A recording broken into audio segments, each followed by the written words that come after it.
Timothy మొదటి పత్రిక 4:8 చదువుతున్నారు. శరీర సంబంధమైన సాధకము కొంచెము మట్టికే ప్రయోజనకరమగును గాని దైవభక్తి, ఇక్కడి నుంచి అందరూ చూడండి, దైవభక్తి ఎప్పటి జీవం విషయములోను రాబో జీవం విషయములోను వాగ్దానముతో కూడిన దైనందున అది అన్ని విషయములలో ప్రయోజనకరమగును. ప్రార్థన చేసుకుందాం. అందరూ తలలు వంచండి, ప్రార్థనలు ఎక్కివించండి. పరిశుద్ధుడైన తండ్రి, నమ్మదగిన దేవా, నీకు స్తోత్రాలు. గడిచిన దినాలన్నీ మీ కృపలో మమ్మల్ని కాపాడి ప్రత్యేకపరిచిన విధానం బట్టి మీకు స్తోత్రాలు. ఈ రాత్రి ప్రభువా, ఈ సువార్త కూడికలో మరొకసారి నీ మాటలు వినడానికి మీరు ఇచ్చిన మంచి సమయాన్ని బట్టి మీకు స్తోత్రాలు చెల్లిస్తూ, వచ్చిన నీ పిల్లలందరితో మీరు మాట్లాడమని, నాకు మాకు మా అందరికీ కూడా కావలసిన వాగ్దాన రూపకమైన వాక్యాలు మాకు దయచేయండి. ఈ సువార్త కూడికలో అనేక మంది నీ సువార్తను ఎరుగుటకు సహాయం చేయమని యేసు పరిశుద్ధ ఘనమైన నామమున స్తుతిస్తూ క్రీస్తునామం సమర్పించి ముందుకి కొనసాగుతున్నాం పరమ తండ్రి, ఆమేన్. ప్రభు మహాకృపను బట్టి మరల మనం ఈ దినమున ప్రభు సన్నిధిలో కూడుకోవడానికి ప్రభు సహాయం చేశారు. గత 2 వారాలుగా మీటింగ్స్ కారణంగా బయట మీటింగ్స్ వెళ్ళడం ద్వారా 2 వారాలుగా మనకి కూడుకలో కూడుకోలేకపోయాం. అయితే ఆ 2 వారాలు కూడా ప్రభు యొక్క సహవాసంలోనే ఉండడం జరిగింది. అందరి బట్టి ప్రభుని స్తుతిస్తూ తిమోతికి రాసిన మొదటి పత్రిక 4:8 మనం ఒక మాట చదువుకున్నాం. ఏమని అక్కడ రాయబడింది అని అంటే, దైవభక్తి అని అన్నాడు. ఏంటది? దైవభక్తి ఇప్పటి జీవం విషయంలోను రాబో జీవం విషయంలోను అది వాగ్దానము అని చెప్పాడు. ఇప్పటి జీవము రాబో జీవము రెండు కూడా ఏంటట? వాగ్దానము అన్నాడు. వాగ్దానము అంటే అర్థం ఏంటంటే, దేవుడు తన పిల్లలకు ఇస్తానని దేవుడు చేసిన దాన్ని ఏమంటారంటే వాగ్దానము అని అంటారు. ఎవరు చేశారు వాగ్దానం? దేవుడు చేశాడు. ఎవరికి చేశారు? ఆయన కుమారులమైన, అంటే ఒక మాటలో చెప్పాలంటే దేవుడు మానవునితో చేసిన వాగ్దానం. దేవుడు మానవునితో చేసిన వాగ్దానం. ఏమని వాగ్దానం చేశాడంటే, నువ్వు నా యెడల విశ్వాసం ఉంచితే, నువ్వు నా యందు విశ్వాసం ఉంచితే నీకు 2 ప్రయోజనాలు కలుగుతాయని చెప్పాడు. ఒక ప్రయోజనం ఏంటంటే, ఈ శరీరంతో ఈ భూమి మీద నువ్వు ఉన్నంత కాలం నీకు ప్రయోజనం అని చెప్పాడు. 2, ఈ శరీరాన్ని విడిచిపెట్టిన తర్వాత మహిమ శరీరం ధరించుకొని యుగయుగాలు దేవునితో ఉండే ఆ జీవితాన్ని కూడా నువ్వు అర్హుడు అవుతావని ప్రభు చెప్పాడు. మానవునికి ఎన్ని జీవితాలు ఉన్నాయి? ఇక్కడ చెప్పొచ్చు, ఇప్పటి జీవము రాబో జీవం అని అన్నాడంటే ఎన్ని జీవితాలు? 2 జీవితాలు ఉన్నాయి. అంటే యేసు ప్రభు నమ్మిన వారికి 2 జీవితాలు ఉన్నాయి. దేవునికి స్తోత్రం. యేసు ప్రభు నమ్మిన వారికి 2 జీవితాలు ఉన్నాయి. ఆ 2 జీవితాలు ఏంటంటే ఇప్పటి జీవము ప్లస్ రాబోవు జీవం. యేసు ప్రభు నమ్మినప్పుడు మనం ఏ జీవానికి అర్హులమయ్యాము చెప్పాలి? రాబో జీవానికి మనం అర్హులమయ్యాం. రాబో జీవము అంటే అర్థం ఏంటంటే, యేసు ప్రభుని మనం విశ్వసించగా, అంటే యేసు ప్రభు అని నోటితో ఒప్పుకొని ఆయన మృతుల్లో నుండి తిరిగి లేచాడన్న హృదయమందు విశ్వాసం ఉంచినప్పుడు ప్రభు మనల్ని ఏం చేశాడంటే రాబో జీవానికి మనల్ని ఆయన వారసులుగా చేశాడు. రాబో జీవం అంటే యేసు ప్రభు వస్తాడు, మనల్ని ఆయనతో ఉండడానికి తీసుకొని వెళ్తాడు. ఆయన వచ్చినప్పుడు మనకి ఏం తెస్తాడు? మహిమ శరీరం తెస్తాడు. మహిమ శరీరంతో మనం అందరం ఎత్తబడతాం. ఆయనతో పాటు మనం యుగయుగాలు ఆయనతో ఉంటాం. దేవునికి స్తోత్రం. ఇది రాబో జీవం. అయితే ఆయన వచ్చేంత వరకు కూడా బైబిల్ ఏం చెప్తుందంటే, ఈ లోకంలో ఉండాలి, రెండోది ఈ శరీరంలో ఉండాలి. మరి ఈ శరీరంలో ఉండగా, ఈ లోకంలో ఉండగా ఖచ్చితంగా మనకు కొన్ని ఇబ్బందులు, కొన్ని సమస్యలు, లేదంటే కొన్ని ఆర్థిక ఇబ్బందులు, వీటన్నిటిని కూడా మనం ఎదుర్కోవాల్సి వస్తుంది. ఎందుకు? ఈ లోకంలో ఉన్నాం కాబట్టి. రెండోది ఎక్కడ ఉన్నాం? ఈ శరీరంలో ఉన్నాం కాబట్టి. ఈ శరీరంలో ఉన్నాం కాబట్టి ఖచ్చితంగా ఈ శరీరానికి ఏమొచ్చే అవకాశం ఉన్నాయి? రోగాలు, బలహీనతలు వచ్చే అవకాశం ఉంది. అందుకే ఏమన్నాడు? చావునకు లోనగు శరీరం అని అన్నాడు. పాప శరీరము అని చెప్పాడు. కాబట్టి ఈ శరీరంలో ఉన్నంతకాలం రోగాలు వస్తాయి, ఈ శరీరంలో ఉన్నంతకాలం సమస్యలు వస్తాయి. 2, ఈ లోకంలో ఉన్నంతకాలం సమస్యలు వస్తాయి. కానీ దేవునికి స్తోత్రం. కానీ ప్రభు ఏమంటున్నాడంటే, వాటిని అధిగమించి జీవించే జీవితం కూడా ఉందని చెప్తున్నాడు. దేవునికి స్తోత్రం. ఏమంటున్నాడు? నువ్వు నా యందు విశ్వాసం ఉంచావు కదా, నేను మరలా వచ్చినప్పుడు నేను నాతో పాటు ఉండటకు నేను పరలోకానికి తీసుకొని వెళ్తాను. నేను వచ్చేంత వరకు నువ్వు ఎలా బ్రతికితే నాకెందుకు అని అనలేదు. నువ్వు ఎలా బ్రతికితే నాకు సంబంధం ఏంటి అని అంటలేదు. ప్రభు ఏమంటున్నాడంటే, రాబో జీవాన్ని నేను ఇచ్చాను కాబట్టి ఖచ్చితంగా ఎప్పటి జీవానికి నీకేం కావాలో అన్నిటినీ నేను ఇస్తానని వాగ్దానం చేశాడు. వాగ్దానం చేసిన దేవుడు ఎవరు అని అంటే ఆయన నమ్మదగిన వాడు, అంతేకాదు దానిని నెరవేర్చుటకు ఆయన శక్తి కలిగిన వాడు. మొదట మనం ఏం నమ్మాలంటే, వాగ్దానం చేసింది ఎవరు? దేవుడు. ఆ వాగ్దానాన్ని నెరవేర్చుటకు కూడా ఆయనకి ఏముంది? శక్తి కలిగిన వాడు. ఆయన ఎంత శక్తి కలిగిన వాడు అని అంటే ఇలా రాయబడిన ఆయన సర్వ శక్తి కలిగిన దేవుడు. కాబట్టి ప్రభు ఏం చెప్తున్నాడంటే, ఎప్పటి జీవానికి నీకు కావలసిన వాటన్నిటినీ నేను ఇస్తాను అని దేవుడు ఏం చెప్తున్నాడు? మనకి వాగ్దానం ఇస్తున్నాడు. దాన్ని ఎలా కూడా చెప్పొచ్చు, ఆయన మనకు భరోసా ఇస్తున్నాడు. చెప్పండి, ప్రభు ఏమి ఇస్తున్నాడు? భరోసా ఇస్తున్నాడు. ఆయన అంటున్నాడు, ఈ జీవానికి నీకు ఏం కావాలన్నీ నేను ఇస్తాను అంటున్నాడు. చూడండి, ఆ మాటను మనం చూడగలిగితే పేతురు గారు రాసిన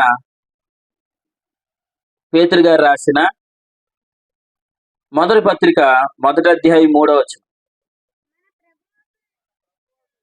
మన ప్రభువగు యేసుక్రీస్తు తండ్రి అయిన దేవుడు, పేతురు 2వ పత్రిక 1వ అధ్యాయం 3వ వచనం. పేతురు రాసిన 2వ పత్రిక 1వ అధ్యాయం 3వ వచనం. తన మహిమను బట్టియో గుణాతిశయమును బట్టియో మనలను పిలిచిన వాని కూర్చిన అనుభవ జ్ఞానం మూలముగా ఇదిగో చూడండి ఆయన అన్నాడు. ఆయన అంటే ఎవరు? దేవుడు, ప్రభు. ఆయన దైవశక్తి. ఆయన ఎవరు? దైవశక్తి కలిగిన వాడు. ఆయన దైవశక్తి జీవానికి భక్తికి కావలసిన వాటన్నిటినీ మనకు దయచేస్తాడు. దేవునికి స్తోత్రం. జీవానికి భక్తికి అన్నాడు. వినండి, ఇక్కడ జీవానికి కావలసినవన్నీ అని అన్నాడంటే ఇది రాబో జీవానిక ఇప్పటి జీవానిక? చెప్పాలి. రాబో జీవానికి ఇప్పటి జీవానిక? చెప్పాలి. రాబో జీవానికి అన్నవాళ్ళు చేయి చూపించండి. లేదండి ఎప్పటి జీవానికి అని అన్నవాళ్ళు చేయి చూపించండి. దేవునికి స్తోత్రం. దేనికి కూడా చెయ్యెత్తలేని వాళ్ళు దేవునికి స్తోత్రం చెప్పండి. రాజు దేనికి చెయ్యెత్తడు? పక్కనున్న మహేష్ దేనికి చెయ్యెత్తడు? ఆ పక్కనున్న అబ్బేసు దేనికి చేయతాడు? ఈ ముగ్గురు ఏంటంటే 3 స్తంభాలు మనకి.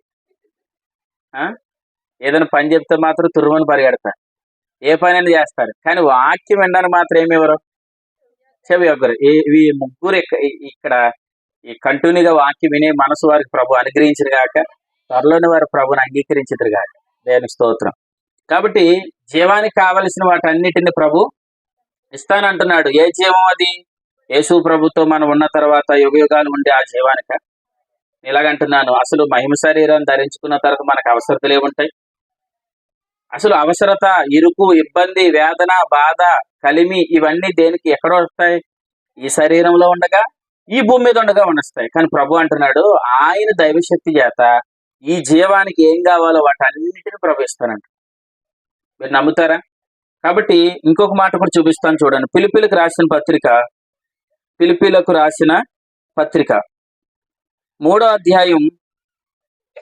ఫిలిప్పీలకు రాసిన పత్రిక 3వ అధ్యాయం 19వ వచనం చూడండి ఒకసారి. ఫిలిప్పీలకు రాసిన పత్రిక 3వ అధ్యాయం 19వ వచనం. 3వ అధ్యాయం 4వ అధ్యాయం 19వ వచనంలో ఏముంది? కాగా దేవుడు తన ఐశ్వర్యం చొప్పున క్రీస్తు యేసునందు మహిమలో మీ ప్రతి అవసరమును తీర్చును. దేవునికి స్తోత్రం. ఆయన ఏం చేస్తాడంట? ప్రతి అవసరత కూడా ఆయన తీరుస్తాడు. ఇందాకేమన్నాడు? జీవానికి కావలసినవి వాటన్నిటిని ఇస్తానన్నాడా? కొన్ని ఇస్తానన్నాడా? అన్నిటిని ఇస్తానన్నాడు. ఇక్కడేమంటున్నాడు అంటే జీవానికి లేదా మీకు కావలసిన ప్రతి అవసరత ఆయన తీరుస్తాడు. ఎందుకు తీరుస్తాడంటే మనం ఆయన పిల్లలం. చెప్పండి, మనం అందరూ ఎవరు? ఆయన పిల్లలం. సింహపు పిల్లలైనా ఆకలి కొనినేమో అని అన్నాడు. సింహ పిల్లలైనా కొన్ని సందర్భాల్లో ఆకలి కొనినేమో అని అన్నాడు. కానీ ఆయన పిల్లలకు ఏ లేమి కొదువు ఉండదు అన్నాడు. ఏ లోటు కొదువు ఉండదని చెప్పాడు. ఏ అక్కర ఉండదని చెప్పాడు. దేవునికి స్తోత్రం. కాబట్టి మనం అందరం ఎవరి పిల్లలం? దేవుని పిల్లలం. మన కొరకు చెప్తూ రోమిలికి రాసిన పత్రిక 9వ అధ్యాయంలో ఆయన మనల్ని ఏమంటున్నాడు చూడండి. రోమిలికి రాసిన పత్రిక 9వ అధ్యాయం. రోమిలికి రాసిన పత్రిక 9వ అధ్యాయంలో ప్రభు మాట్లాడుతూ 26వ వచనంలో ఇలా అంటున్నాడు చూడండి, జీవము గల దేవుని కుమారులు అని అన్నాడు. మనం ఎవరమంట? జీవము గల దేవుని కుమారులు. జీవము గల దేవుని కుమారులు. మన తండ్రి ఎవరు? జీవము గలవాడు. మనం అందరం ఎవరు? జీవము గల దేవుని కుమారులు. దేవునికి స్తోత్రం. అందుకే ప్రభు అంటున్నాడు, జీవానికి కావలసిన వాటన్నిటి నేను ఇస్తాను, మీ క్రీస్తులో మీ ప్రతి అవసరత తీరుస్తాను అంటున్నాడు. ఎందుకంటే రాబో జీవానికి మళ్ళీ ఆయన ఏం చేశాడు? అర్హులుగా చేశాడు. ఇప్పుడు మనం ఇప్పటి జీవము, ఈ జీవితానికి కావలసిన వాటన్నిటిని మనం పొందుకోవాలి. ఈ జీవానికి కావలసిన వాటన్నిటిని మనం పొందుకోవాలి. ఎలా పొందుకుంటాము అని అంటే, మనం ఎప్పుడైతే దేవునికి కుమారులం అయ్యామో, యేసు ప్రభుని నమ్మి విశ్వాసం ఉంచి నీతిమంతులకు ఎప్పుడైతే తీర్చబడ్డామో, కుమారులకు ఎప్పుడైతే మనం చేయబడ్డామో, మనకు కావలసిన వాటన్నిటిని, సమస్తాన్ని దేవుడు మన ప్రభు అయిన యేసుక్రీస్తు ప్రభుల వారిలో ఉంచాడు. అర్థమైందండి? మనకు కావలసినవన్నీ ఎవరిలో ఉన్నాయి? యేసు ప్రభులో ఉన్నాయి. నీకు కావలసినవన్నీ ప్రభులో ఉన్నాయి. నాకు కావలసినవన్నీ ప్రభులో ఉన్నాయి. ఆ మాటను మనం చూస్తే ఎఫెసీ పత్రిక 1వ అధ్యాయం 10వ వచనంలో చెప్తున్నాడు ఆ మాట. చూడండి, ఎఫెసీ పత్రిక 1వ అధ్యాయం, ఎఫెసీలకు రాసిన పత్రిక 1వ అధ్యాయం 10వ వచనం చూడండి. ఈ సంకల్పమును బట్టి అని అన్నాడా? తర్వాత చూడండి, సమస్తమును క్రీస్తునందు సమకూర్చెను. దేవునికి స్తోత్రం. దేవుడు తన సంకల్పాన్ని బట్టి ఏం చేశాడంట? సమస్తము ఎవరిలో ఉంచాడు? క్రీస్తులో ఉంచాడు. సమస్తము క్రీస్తులో ఉంచాడు. ఇప్పుడు చెప్పండి, ఆ క్రీస్తులో ఉన్నవన్నీ ఎవరివి? మనవే. దేవునికి స్తోత్రం. రోమపత్రిక 8వ అధ్యాయంలో ఇలా అంటాడు, మనం క్రీస్తుతోటి వారసులం. రోమిలకు రాసిన పత్రిక 8వ అధ్యాయం, రోమిలకు రాసిన పత్రిక 8వ అధ్యాయం 17వ వచనం చివరి లైన్ చదవండి. క్రీస్తుతోటి, చెప్పండి, రోమిలకు రాసిన పత్రిక 8వ అధ్యాయం 17వ వచనం ఏముంది? క్రీస్తుతోటి వారసులం. క్రీస్తుతోటి వారసులం. కొరింథీ మొదటి పత్రిక 3వ అధ్యాయం చివరి వచనములు ఏముంది? క్రీస్తుతోటి వారసులం అని ఉంది కదా. కొరింథీ మొదటి పత్రిక 3వ అధ్యాయం 21వ వచనం ఇలా ఉంది చూడండి, సమస్తము మీది. కనిపించిందా మాట? 21వ వచనం, సమస్తము. కొరింథీ మొదటి పత్రిక 3వ అధ్యాయం 21వ వచనం, సమస్తము మీవి అని అన్నాడు. 23వ వచనం చివరి లైన్ ఏమన్నాడు? మీరు క్రీస్తు వారు అని అన్నాడు. దేవునికి స్తోత్రం. మనం ఎవరి వారు? క్రీస్తు వారు. క్రీస్తులో ఉన్నవన్నీ ఎవరివి? మనవే. దేవునికి స్తోత్రం. మనకు కావలసినవి, జీవానికి భక్తికి కావలసినవన్నీ, మన ప్రతి అవసరత తీర్చబడ్డ సమస్తము ఎవరిలో ఉంది చెప్పండి? ఇప్పుడు క్రీస్తులో ఉంది. అంటే మన జీవితం ఎవరు ఇప్పుడు? దేవునికి స్తోత్రం. మన జీవితమే క్రీస్తు. మన జీవితం ఎవరు?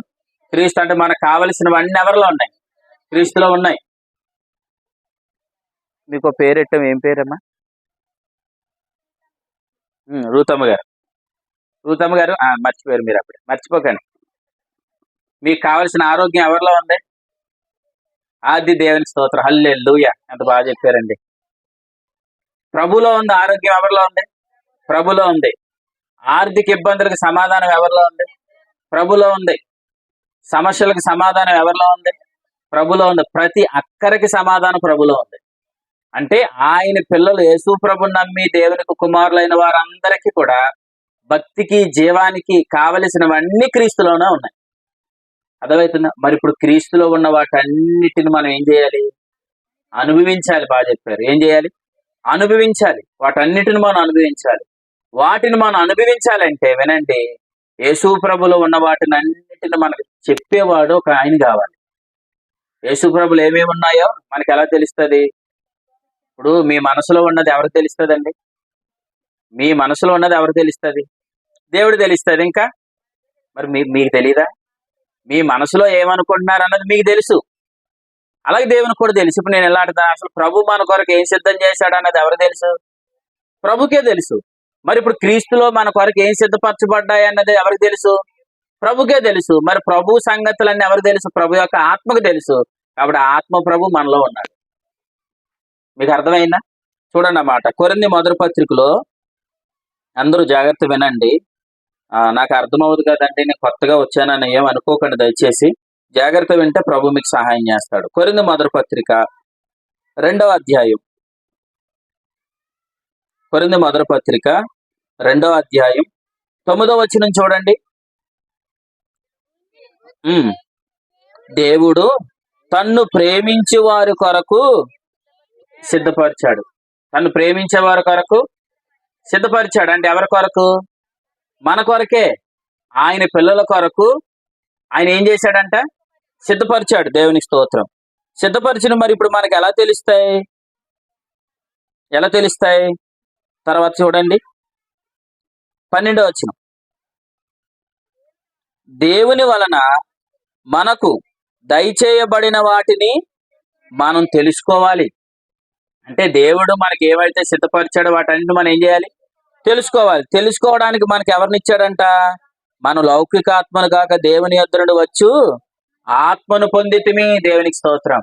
కాబట్టి యేసుప్రభుని నమ్మిన వారు అందరిలో ఎవరున్నారు? నాలో పరిశుద్ధాత్మ దేవుడు ఉన్నాడు అన్న వాళ్ళు దేవునికి గలమెత్తి స్తోత్రం చెప్పండి. హల్లెలూయా. ఆయన ఎందుకున్నాడు నీలో? ప్రశ్న. దేవునిలో అంటే క్రీస్తులో ఏవేవి సిద్ధపరచబడ్డాయో వాటన్నిటినీ మనకు చెప్పుటకు మనలో ఎవరున్నారు? పరిశుద్ధాత్మ దేవుడు ఉన్నాడు. మన మనసులో సంగతులు మనకే తెలుసు. అలాగే దేవుడు ఏం సిద్ధపరిచాడో అవి దేవుని ఆత్మకే తెలుసు. కాబట్టి ఇప్పుడు ఆ దేవుని ఆత్మ ఎక్కడికి వచ్చాడు? ఆయన మనలోనికి వచ్చాడు. మనలోనికి వచ్చిన పని ఏంటి? మనలోనికి వచ్చిన పని ఏంటంటే ఆయన మన కొరకు ఏం సిద్ధపరిచాడో వాటన్నిటిని మనకు తెలియచెప్పడానికి ఆయన మనలోనికి వచ్చాడు. అర్థమైందా? అదే చెప్తున్నాడు చూడండి 10వ వచనం.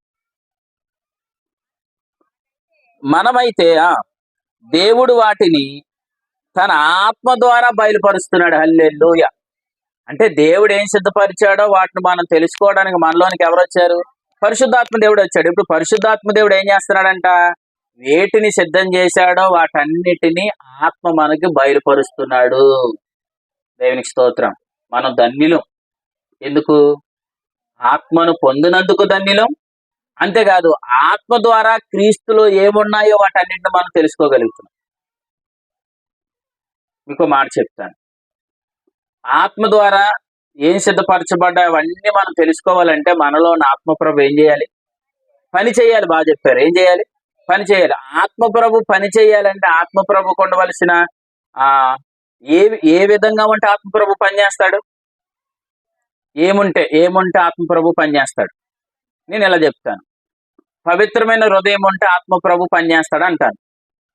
2, పవిత్రమైన మనస్సాక్షి ఉంటే ఆత్మప్రభు పనిచేస్తాడని అంటాను. ఈ రెండిట్లో ఏది కరెక్ట్? పవిత్రమైన మనస్సాక్షి ఉంటే. మరి పవిత్ర హృదయం అంటే పనిచేయడా? పవిత్ర హృదయం దేనికి? పవిత్ర హృదయం ఉంటే ఏం కలిగింది? పరిశుద్ధాత్మ దేవుడు మనలోనికి వచ్చాడు. పవిత్రమైన మనస్సాక్షి ఉంటే ఇప్పుడు ఏం జరుగుతుంది? మనలో ఆత్మప్రభు పనిచేస్తాడు. ఆత్మప్రభు పనిచేస్తే దేవునిలో ఉన్నవి, క్రీస్తులో ఉన్న వాటన్నిటిని మనం ఏం చేస్తాం? తెలుసుకుంటాం. దేవునికి స్తోత్రం. మీరు పవిత్రమైన మనస్సాక్షి కలిగే పరిచర్యలు ఉన్నందుకు దేవునికి స్తోత్రం. అర్థమైంది? ఉపదేశ సారం ఏమనగా పవిత్ర హృదయము. 2, పవిత్రమైన మనస్సాక్షి అన్నాడు. ఆ పవిత్రమైన మనస్సాక్షిలో నుంచి కలిగేది నిష్కపటమైన విశ్వాసం. విశ్వాసములో నుండి కలిగేదే ప్రేమ అన్నాడు. కాబట్టి మన పరిచర్య యొక్క గొప్పతనం ఏంటంటే పవిత్ర హృదయం యేసుప్రభు ద్వారా కలిగిందని చెప్పటమే కాదు, మీరు మంచి మనస్సాక్షి కలిగి ఉంటే మీకు ఏమున్నాయి అవన్నీ ఆత్మ ద్వారా తెలుసుకుంటారని చెప్తున్నాం. అర్థమైందా? అంటే ఆత్మ ద్వారా తెలుసుకుంటే ఏం జరుగుతుంది? ఆత్మ ద్వారా వాటిని మనం స్వతంత్రించుకుంటాం. ఈరోజు చాలా మంది యేసుప్రభుని నమ్మిన వారు అందరిలో కూడా ఎవరున్నారు? పరిశుద్ధాత్మ దేవుడు ఉన్నాడు. కానీ వినండి, కానీ పరిశుద్ధాత్మ దేవుడు ఉండడం ఒక ఎత్తు అయితే పరిశుద్ధాత్మ దేవుడు పని చేయాలి. చెప్పండి, ఏం చేయాలి? పని చేయాలి. అందుకే ఆత్మ ప్రభుని గురించి 2 వాగ్దానాలు ఉంటాయి. 1, ఆయన నివసించును. 2, ఆయన మనలో సంచరించును. ఆయన నివసించాలి, సంచరించాలి. ఎంతమందిలో ఆయన నివసిస్తున్నాడు? యేసు ప్రభుని విశ్వసించిన వారు అందరిలో ఎవరున్నారు? పరిశుద్ధాత్మ దేవుడు ఉన్నాడు. కానీ మరి అందరిలో ఆయన ఏం చేయడం లేదు? పని చేయడం లేదు. ఎందుకు పని చేయడం లేదు? యేసు ప్రభు నమ్మిన వారు అందరిలో ఎవరున్నారు? పరిశుద్ధాత్మ దేవుడు ఉన్నాడని చెప్పారు. దేవుని స్తోత్రం. మరి అందరిలో పరిశుద్ధాత్మ దేవుడు పనిచేస్తున్నాడా? ఎందుకు పని చేయడం లేదు? పవిత్రమైన మనస్సాక్షి కలిగి లేదు. పవిత్రమైన మనస్సాక్షి అంటే అర్థం ఏంటంటే యేసు ప్రభు ద్వారా ఏ స్థితి అయితే కలిగిందో ఆ స్థితి విషయంలో వారికి ఇలా అంటాను, నీతను మైమరువు లేదు. యేసు ప్రభుని నమ్మడం ద్వారా నాకు ఏ స్థితి కలిగింది, యేసు ప్రభుని నమ్మడం ద్వారా నేను నీతిమంతుడిగా తీర్చబడ్డాను, యేసు ప్రభుని నమ్మడం ద్వారా నేను పరిశుద్ధనయ్యాను, యేసు ప్రభుని నమ్మడం ద్వారా ఆయన రక్తం చేత నేను కడగబడి క్రీస్తుతో నేను పరలోకమందు కూర్చున్నాననే మంచి మనసాక్షి వారికి లేదు. మంచి మనసాక్షి లేకపోతే ఆత్మప్రభు ఉంటాడా? ఉండడా? ఉంటాడు. కానీ ఆయన ఏం చేయడు? పని చేయడు. మరి ఆత్మప్రభు పని చేయకపోతే క్రీస్తులో ఉన్న వాటిని నువ్వు ఎలా తెలుసుకుంటావు? వినండి వినండి, ఆత్మ ద్వారా తెలుసుకునే పనిలో ఉండాలి. కానీ వాస్తవానికి విశ్వాసులు ఈరోజు ఏం చేయడం లేదు తెలుసా? ఆత్మ ద్వారా దాన్ని మనం తెలుసుకోలేకపోతున్నారు ఈరోజు చాలా మంది. మీరు పాయింట్ వినండి, ఆత్మ ప్రభు పని చేస్తే ఆత్మ ద్వారా క్రీస్తులో ఉన్న వాటన్నిటిని మనం ఏం చేస్తాం? తెలుసుకుంటాం. తెలుసుకోవడమే కాదు, ఆత్మ ద్వారా వాటిని మనం అనుభవిస్తాం. ఇప్పుడు విశ్వాసులందరిలో ఎవరు ఉన్నారు? పరిశుద్ధాత్మ దేవుడు ఉన్నాడు. కానీ పరిశుద్ధాత్మ దేవుడు ఉన్నాడు కానీ వారి ఆత్మ ద్వారా ఏం తెలుసుకోవడం లేదు? క్రీస్తులో ఉన్న వాటిని తెలుసుకోవడం లేదు. క్రీస్తులో ఉన్న వాటిని ఎందుకు తెలుసుకోవడం లేదు? వారిలో ఏం లేదు? ఆత్మ నడిపింపు లేదు. ఆత్మ నడిపింపు ఎందుకు లేదు? మంచి మనస్సాక్షి లేదు. మరి మంచి మనస్సాక్షి లేకపోతే క్రీస్తులో ఉన్న వాటిని తెలుసుకుంటారా? తెలుసుకోరు. క్రీస్తులో ఉన్న వాటిని తెలుసుకోకపోతే మరి ఇప్పుడు జీవం అనే వాగ్దానాన్ని ఎలా పొందుకోవాలనుకుంటారు? ఏదో చేసి పొందుకోవాలనుకుంటారు. ఏదో చేసి పొందుకోవాలనుకున్న ప్రయత్నంలో వినండి ఆచారాల్లోనికి వెళ్తారు. దాన్ని ఎలా అంటారు? ఆచార సంబంధమైన భక్తి అని అంటారు. క్రీస్తులో ఉన్న వాటిని ఆత్మ ద్వారా తెలుసుకున్నవాడు ఏం చేస్తారు? ఆత్మ ద్వారా స్వతంత్రించుకుంటాడు. ఆత్మ ద్వారా స్వతంత్రించుకోవలసిన వాటిని ఈరోజు చాలా మంది ఏం చేస్తున్నారంటే ఆచారాల ద్వారా వాటిని స్వతంత్రించుకోవాలనుకుంటున్నారు. అది జాగ్రత్త, ఎక్కడి నుంచి వినండి. ఒకసారి చూద్దాం. కొరింథీ 2వ పత్రిక. మనకు కావలసినవన్నీ ఎవరిలో ఉన్నాయి? క్రీస్తులో ఉన్నాయి. వాటిని మనకి ఎవరు చెప్తారు? పరిశుద్ధాత్మ దేవుడు చెప్తాడు. ఇప్పుడు ఆత్మ ద్వారా వాటిని మనం ఏం చేయాలి?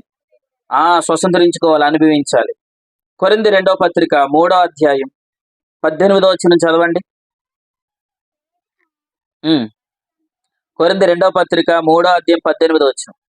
మనమందరమును ముసుగులేని ముఖముతో ప్రభు యొక్క మహిమను అద్దము వలె ప్రతిఫలింపజేసి మహిమ నుండి అధిక మహిమను పొందుచు, ఇది ఈ మాట చూడండి, ప్రభువగు ఆత్మ చేత వాటిని మనం స్వతంత్రించుకుంటాం. చెప్పండి, ప్రభువగు ఆత్మ చేత వాటిని మనం ఏం చేస్తాం? స్వతంత్రించుకుంటాం. ఇలా చెప్పండి, ప్రభు యొక్క ఆత్మ ద్వారా మనం ఏం చేస్తాం? స్వతంత్రించుకుంటాం. ప్రభు యొక్క ఆత్మ చేత ఎప్పుడు స్వతంత్రించుకుంటాం? ఆత్మ ద్వారా క్రీస్తులో ఉన్న వాటన్నిటిని మనం తెలుసుకున్నప్పుడు. ఆత్మ ప్రభు మనకి ఎప్పుడు చెప్తాడు? మంచి మనస్సాక్షి ఉన్నప్పుడు. మంచి మనస్సాక్షి ఎప్పుడు కలుగుతుంది? మంచి మనస్సాక్షి ఎలా కలుగుతుంది? మంచి పరిచర్యకి వెళ్ళడం ద్వారా, మంచి సహవాసంలోనికి వెళ్ళడం ద్వారా మంచి మనస్సాక్షి కలుగుతుంది. మంచి మనస్సాక్షి కలిగితే ఆత్మ ప్రభు పనిచేస్తాడు. ఆత్మ ప్రభు పనిచేస్తే క్రీస్తులో ఉన్న వాటన్నిటిని మనకు చెప్తాడు. క్రీస్తులో ఉన్న వాటన్నిటిని మనకి చెప్పడమే కాదు, ఆత్మ ద్వారా వాటిని మనం ఏం చేస్తాం? స్వతంత్రించుకుంటాం. ఇప్పుడు నేను ఎలా అంటున్నాను, ఇప్పుడు మనకు మంచి మనస్సాక్షి లేదు అంటే క్రీస్తులో మంచి మనస్సాక్షి క్రీస్తు ద్వారా జరిగిన స్థితిని మనం నమ్మడం లేదు. నమ్మకపోతే క్రీస్తులో ఉన్న వాటిని మనం తెలుసుకుంటామా? తెలుసుకోకపోతే ఆ జీవాన్ని వాగ్దానాన్ని మనం ఎలా పొందుకోవాలనుకుంటాం? నేనేదో చేసి దాన్ని పొందుకోవాలనుకుంటాం. నేనేదో చేసి పొందుకోవాలనుకున్న ప్రయత్నంలో ఆత్మ ద్వారా పొందుకోవలసిన వాటిని ఆచారాల ద్వారా పొందుకోవాలని అనుకుంటాం. అందుకే ఈరోజు క్రైస్తవ్యంలో విశ్వాస మూలముగా జీవించే వాళ్ళ సంఖ్య కన్నా ఆచార భక్తి చేసే వాళ్ళు ఎక్కువ మంది ఉన్నారు. అర్థమైందా? ఆచారాలు ఎందుకు వచ్చాయి? వినండి, ఆచారం అంటే అర్థం ఏంటంటే మత సంబంధమైన కార్యక్రమాల ద్వారా క్రీస్తులో ఉన్న వాటిని పొందుకోవాలని అనుకుంటున్నారు. అంటే ఎప్పటి జీవం అనే వాగ్దానాన్ని ఎలా పొందుకోవాలనుకుంటున్నారు? నేనేదో చెయ్యాలి అని అన్నదాన్ని ఎలా చెప్పండి? దాన్ని ధర్మశాస్త్రం అనొచ్చా? ధర్మశాస్త్రం అనొచ్చు. ఐగుప్తు అనొచ్చా? అనకూడదా? వినండి, ఐగుప్తు అని అనొచ్చు. ఎందుకు అనొచ్చు? అబ్రహాం ఐగుప్తుకి వెళ్ళాడు. అబ్రహాం ఐగుప్తుకి వెళ్ళి ఎవరిని తీసుకొచ్చాడు? హాగర్ని తీసుకొచ్చాడు. హాగర్ని గలతీ పత్రికలో పోలిస్తూ హాగర్ అంటే ఏ నిబంధన అని చెప్పాడు? ధర్మశాస్త్రం అని నిబంధన అని చెప్పాడు. ధర్మశాస్త్రాన్ని బట్టి జీవించే వారు ఏముంటాయి? ఆచారాలు ఉంటాయని చెప్పాడు. అంటే మతమన్నా, వినాలి అందరూ, మతమన్నా చెప్పండి, ధర్మశాస్త్రం అన్నా, ఐగుప్తు అన్నా, ఆచారాలన్నా ఒకటే. అంటే ఇప్పుడు విశ్వాసులు క్రీస్తులో ఉన్న వాటిని ఆత్మ ద్వారా తెలుసుకొని ఆత్మ ద్వారా అనుభవించవలసిన వారు ఏం చేస్తున్నారు? ఆచారాల ద్వారా లేదా శరీరం ద్వారా ఏదో వాళ్ళు చేసి లేదా ధర్మశాస్త్రం ద్వారా ఐగుప్తుకి దిగి వాటిని వాళ్ళు ఏం చేయాలనుకున్నారు? మతం ద్వారా వాటిని పొందుకోవాలనుకున్నారు. అందుకే ఈరోజు 40 దినాలు ఉపవాస దినాలు ఎందుకు వచ్చాయి? మీ చర్చిలో 40 దినాలు చేస్తారండి అని అంటున్నారు. మొన్న ఒక ఆయన, పేరు చెప్పను కానీ అప్పుడే చెల్లికి అర్థమైపోయింది. మీరు 40 దినాలు చేస్తారా అని అడిగారు. నాకు అప్పుడు నవ్వు వచ్చింది. 40 దినాలు అనేవి ఎందుకు వచ్చాయి? ఆచారం ఎందుకు? ఈరోజు చాలా మంది బయట ఉన్న వాళ్ళు ఏం చేస్తున్నారు? 40 దినాలు చేస్తున్నారు. ఆ 40 దినాలు ఇప్పుడు ఎక్కడ తెచ్చుకున్నారు? సంఘంలోనే తెచ్చుకున్నారు. అర్థమైందా? బయట వాళ్ళ ఆచార సంబంధమైన వస్త్రధారణ, ఇప్పుడు అదే వస్త్రాలు ఎక్కడికి వచ్చాయి? సంఘంలోనికి వచ్చాయి. అంటే లోకంలో ఉన్న వాటన్నిటిని ఇప్పుడు ఎక్కడ తెచ్చుకున్నారు? సంఘంలోకి. ఎందుకు తెచ్చుకున్నారు? అంటే ఈ రకమైన మతం లేదా ఇటువంటి ఆచారాలు ఇవి చేస్తే నేను ఆ ప్రభువులో ఉన్న వాటిని ఇప్పటి జీవాన్ని నేను ఏం చేసుకుంటాను? అనుభవిస్తానన్న ఉద్దేశంలోనికి వెళ్ళిపోయి వీళ్ళు ఎక్కడ దిగిపోయారు? ఆచారంలోకి. చెప్పండి. ఆచారంలో దిగారు. ఇంకో మాట చెప్పండి. ధర్మశాస్త్రంలోకి దిగారు. ఇంకొక మాట చెప్పండి. ఐగుప్తుకు దిగారు. నేను ఎలా అంటున్నాను? ఐగుప్తులోనికి ఆచారాల్లోనికి దిగితే సమస్యలు పెరుగుతాయా? సమస్యలు తగ్గుతాయా? వినండి, సమస్యలు పెరుగుతాయి. ఎందుకు? ఆచారాల ద్వారా జీవాన్ని ఎప్పుడు ఎవరు స్వతంత్రించుకోలేరు. ఐగుప్తులోనికి వెళ్ళి నువ్వు క్షేమాన్ని పొందలేవు. ఇప్పుడు ఉదాహరణకండి, అబ్రహాముతో దేవుడు ఏం చెప్పాడు అని అంటే, ఐగుప్తుకి వెళ్ళొద్దని చెప్పాడు అబ్రహాముతో. కానీ అబ్రహాం ఎక్కడికి వెళ్ళాడు? కరువు రాగానే ఎక్కడికి వెళ్ళాడు? ఐగుప్తుకి వెళ్ళాడు. ఒక మాట చూద్దాం. ఆదికాండములోనికి రండి. మీరు శ్రద్ధగా వింటే రాత్రి దేవుడు మీ మనోనేత్ర తెరిచును గాక. అంతే, ప్రభువైన యేసు నామములో. ఆదికాండం. రూతమ్మ గారు వెళ్ళిపోకండి, మీ దగ్గరకు వస్తాను ఇప్పుడు మరలా. కూర్చోండి. ఆదికాండం 12వ అధ్యాయం. దేవుని స్తోత్రం. మీరు వెళ్ళరు, మీరు వాక్యం వినండి చాలు. ఆదికాండం 12వ అధ్యాయంలో తీసారమ్మా. ఆదికాండం 12వ అధ్యాయం మొదటి వచనం చదవండి. యెహోవా అబ్రహాముతో చెప్తున్నాడు, నువ్వు లేచి నీ దేశము నుండి, నీ ప్రజల యొద్ద నుండి, నీ తండ్రి ఇంటి నుండి నువ్వు బయలుదేరి వెళ్ళని చెప్తూ 2వ వచనం ఇలా అన్నాడు, నేను నిన్ను ఆశీర్వదిస్తాను, నిన్ను గొప్ప జనముగా చేస్తాను. నీలో నుంచి గొప్ప జనాంగం వస్తారు. భూమి యొక్క సమస్త వంశములు నీ యందు ఏమవుతాయి? ఆశీర్వదించబడతాయి. ఇది వాగ్దానమా కాదా? వాగ్దానం. గలతీ పత్రికలు అన్నాడు ఇది సువార్త అని చెప్పాడు. అంటే అబ్రహాముకి దేవుడు వాగ్దానం ఇచ్చాడు. నీకు కావలసినవన్నీ నేను మెరిసి ఏమన్నాడు? నీకు కావలసినవన్నీ నేను ఇస్తానన్నాడు. ఇప్పుడు అబ్రహాముతో కూడా ఏం చెప్పాడు? నీకు కావలసినవన్నీ నేను ఇస్తాను, నీ క్షేమాన్ని నేను చూసుకుంటాను, నీలో నుండి ఒక గొప్ప జనాంగాన్ని బయట తీసుకొస్తానని చెప్పాడు. మరి వాగ్దానం చేసిన వాడు ఖచ్చితంగా దాన్ని ఏం చేస్తాడు? నెరవేరుస్తాడు. మరి నెరవేర్చడానికి ఇప్పుడు అబ్రహాము కష్టం వచ్చినా, బాధ వచ్చినా, ఇరుకు వచ్చిన, ఇబ్బంది వచ్చినా ఎవరు చూడాలి? ప్రభువే చూడాలి. ఇప్పుడు అబ్రహాంకి ఏం జరిగిందంటే కష్టకాలం వచ్చింది. కష్టకాలం ఏంటి? కరువు వచ్చింది. కరువు రాగానే ఏం చేశాడు చూడండి. పదో వచనం. అప్పుడు అబ్రహాము ఏం చేశాడు? అప్పుడు ఆ దేశంలో కరువు వచ్చింది కనుక ఆ దేశంలో కరువు భారముగా ఉన్నందున అబ్రహాము, చెప్పండి, ఎక్కడికి వెళ్ళాడు? ఐగుప్తు దేశానికి వెళ్ళాడు. ఎందుకు వెళ్ళాడు ఐగుప్తు దేశానికి? కరువు వచ్చింది. నేను ఎలా చెప్తున్నాను, కరువు వచ్చిందని ఎందుకు భయపడ్డాడు? కరువు వచ్చిందని బాగా చెప్పారు. దేవుడు పోషించలేడేమో. నేను ఎలా చెప్పనా? వాగ్దానం ఇచ్చిన దేవుడు దాన్ని నెరవేరుస్తాడు. దాన్ని నెరవేర్చేంత వరకు ఆగలేదు అబ్రహాం. ఆగడం అనేసి ఏం చేయడు? కరువు రాగానే నేనేదో చచ్చిపోతానేమో అన్న భయం వేసి ఎక్కడికి వెళ్ళిపోయాడు? ఐగుప్తుకి దిగిపోయాడు. ఐగుప్తుకి ఎప్పుడైతే దిగాడో వినండి, అబ్రహాముకి ఎక్కడ లేని సమస్యలన్నీ అబ్రహాముకి వచ్చాయి. అర్థమైందా? ఇప్పుడు వాస్తవానికి అసలు ప్రారంభంలో పిలిచినప్పుడు ఏమని పిలిచాడు? నిన్ను ఒక గొప్ప జనాంగంగా నేను చేస్తానన్న. మరి గొప్ప జనాంగంగా చేస్తానని వాగ్దానం ఇచ్చి పిలిచిన వాడు కరువులో పోషించడా? అంటే మరి రాబో జీవానికి వారసుగా చేసిన వాడు ఎప్పటి జీవానికి ఇస్తాడు? ఎవడా? ఖచ్చితంగా ఇస్తాడు. అసలు నీకు రాబో జీవం ఎలా కలిగింది? నీ సామర్థ్యంతో పొందుకున్నావా? నీకు నీతి ఎలా కలిగింది? నీ కష్టంతో పొందుకున్నావా? నువ్వు పరలోకానికి అర్హుడు ఎలాగయ్యావు? నీ కష్టంతోనా? చెప్పండి. ఆచారాలు చేశారా? నువ్వు దేవుని బిడ్డ ఎలాగయ్యావు? ఆచారాలు చేశారా? లేదు. మన దేవుని బిడ్డలు ఎలాగయ్యాం? నీతిమంతులు ఎలాగయ్యాం? పరలోకానికి అర్హులం ఎలాగయ్యాం? మనం ఎలా రక్షణ పొందుకున్నాం? కేవలం యేసుక్రీస్తు ప్రభుల వారిని విశ్వాసం ఉంచడం ద్వారా. అంటే మన కష్టం ద్వారా కాదు. మరి ఇప్పుడు ఇప్పటి జీవాన్ని కూడా ఇస్తానని దేవుడు మనకి ఏం చేశాడు? వాగ్దానం చేశాడు. మరి ఇప్పటి జీవానికి ఏం కావాలి? అన్ని ఎవరిస్తారు? ఆయన ఇస్తాడని నువ్వు ఓర్పు కలిగి ఉండలేకపోతున్నావు. అది అర్థమైంది. ఇప్పుడు అబ్రహాము చేసిన తప్పు ఏంటంటే పిలిచిన వాడే ఖచ్చితంగా నన్ను ఏం చేస్తాడు? పోషిస్తాడని అక్కడే నిలబడితే అబ్రహాం ఐగుప్తుకి దిగడు. కానీ అబ్రహాం ఏం చేశాడు? వాగ్దానాన్ని మర్చిపోయి ఐగుప్తుకి వెళ్తే నేను క్షేమంగా ఉంటాను కదా అని దిగిపోయాడు ఐగుప్తుకి. ఐగుప్తు అంటే ఏంటి? ధర్మశాస్త్రం. ఆగరు ఇలా అన్నాడు, దాన్ని ఆచారము అని అన్నాడు. అంటే ఇప్పుడు అబ్రహాం ఎక్కడ దిగాడు? ఆచార సంబంధమైన భక్తిలో దిగాడు. ఆ భక్తిలో దిగగానే అబ్రహాముకి ఏం కలిగాయి? కష్టాలు కలిగాయి. మీకు మాట చెప్పనా, చంపేస్తారేమో అన్న భయం కూడా అబ్రహాము కలిగింది. ఆ రాజు, అక్కడ ఉన్న ఆ రాజు, ఐగుప్తు రాజు చంపేస్తాడేమో అన్న భయం కూడా ఎవరు కలిగింది? అబ్రహాము కలిగింది. వినండి, అబ్రహాం ఐగుప్తుకి దిగకూడదు. ఎందుకు దిగకూడదు? వాగ్దానం చేసిన దేవుడు నమ్మదగిన వాడు, ఖచ్చితంగా దాన్ని ఏం చేస్తాడు? నెరవేరుస్తాడన్న విషయాన్ని అబ్రహాం ఏం చేయలేదు, తెలుసుకోలేకపోయాడు. నేను ఇలా మాట చెప్తాను, సేమ్ ఇదే తప్పు. అబ్రహాము కుమారుడు ఎవరు? ఇస్సాకు. బాగా చెప్పారు, ఇస్సాకు. ఆ ఇస్సాకుతో దేవుడు ఏమన్నాడు తెలుసా?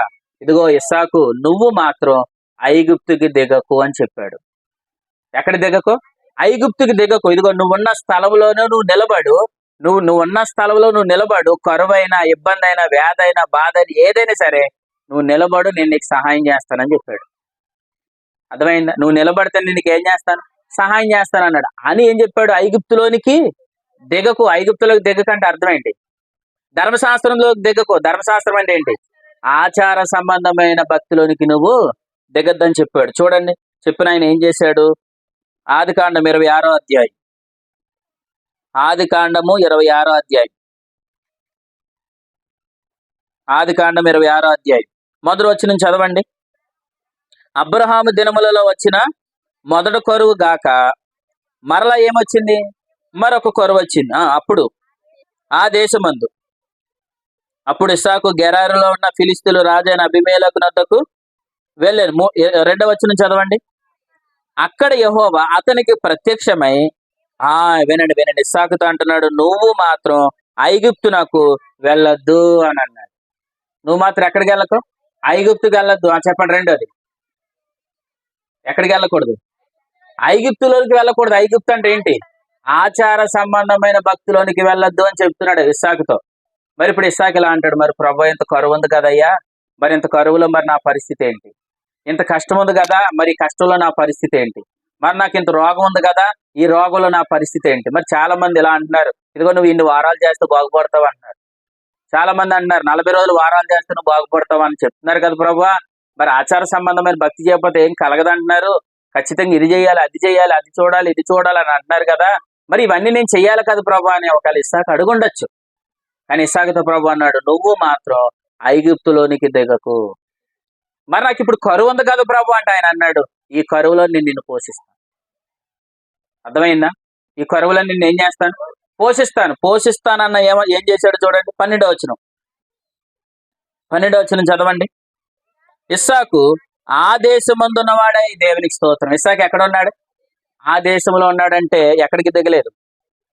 వెరీ గుడ్, ఐగుప్తుకి దిగలేదు. ఇంకా ఆచారం సంబంధమైన భక్తిలోనికి దిగలేదు. ఇంకా దేని బట్టి జీవించలేదు? ధర్మశాస్త్రాన్ని బట్టి జీవించే అనుభవంలోనికి వెళ్ళలేదు. ఎక్కడున్నాడు? ఆ దేశమందున్నాడు.